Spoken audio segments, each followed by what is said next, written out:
Donald Trump staffers, well, 6 of them have tested positive to COVID-19. That's certainly not great timing for the president.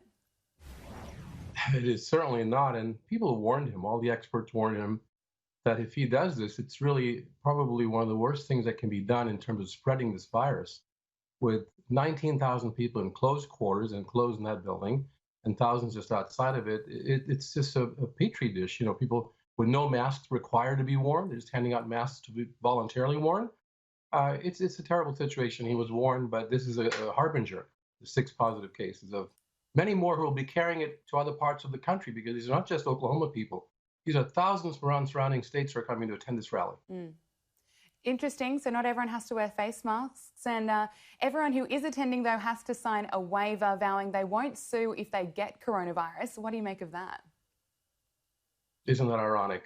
Not required to wear a face mask, not required to social distance, but if you do get sick, you can't sue us. It's just totally hypocritical, and it's wrong. It's just a horrible fiasco right now, and I think that it should have been stopped by a judge from taking place, because it's a public hazard in the entire United States, not just Oklahoma. So it's quite ironic, actually. So what can we expect to come out of this rally? What's the main messaging Trump's trying to give his supporters? Well, he wants to make sure his base is fired up to vote in November, because that's the only way he even has a small chance of winning. He might have to win. He'll have to win those border, what he calls swing states, which he won only by a few thousand votes, less than 1% in Michigan, for example. Wisconsin, he barely won those states last time against Hillary. And this time he has to hold on to those people and get a few more. So he's trying to fire up this base that is so right-wing, extremely right-wing, that believes that, that he's the only savior of the country. And so he's really trying to hit the messages that he'll be doing today. And it'll be like a 6-hour meeting that's going to happen there. And he'll be talking about, building the wall again, making America great again, keeping the immigrants, same old themes again, and going back to work and not worrying about the virus. Those are all very dangerous themes, but he will be hitting them and hammering them hard, I think, this time. Just how strong is his re-election bid? What do you expect to happen in the lead up to November?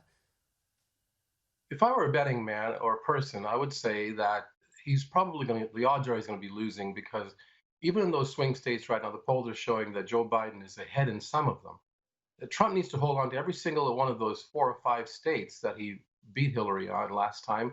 And this time Biden has to take those, and the polls are showing quite good numbers for Biden. It's still a very narrow margin, though. Biden's winning by only a couple of percentage points, maybe at the most 4 points in some of the states. And he needs to win by a lot more to be sure that his people will turn out to vote against Trump. Because the Trump people are fired up, by the way. It's a very high level of enthusiasm for President Trump among those who do support him.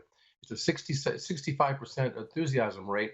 With Biden, it's only like a 35 or 40% rate. Most people are voting against Trump in order to vote for Biden. Right. So that's a little dangerous, for Biden, I'm saying. Well, it's going to be interesting the next few months.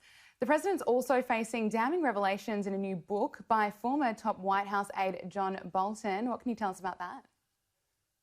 Yeah, there's some incredible claims that Bolton makes, and one of them is that the president asked the president of China, President Xi, to help him and aid him in getting reelected. And he made specific suggestions to buy more American wheat and soybeans from those Midwestern states, which will allow him to get the electoral votes, in other words.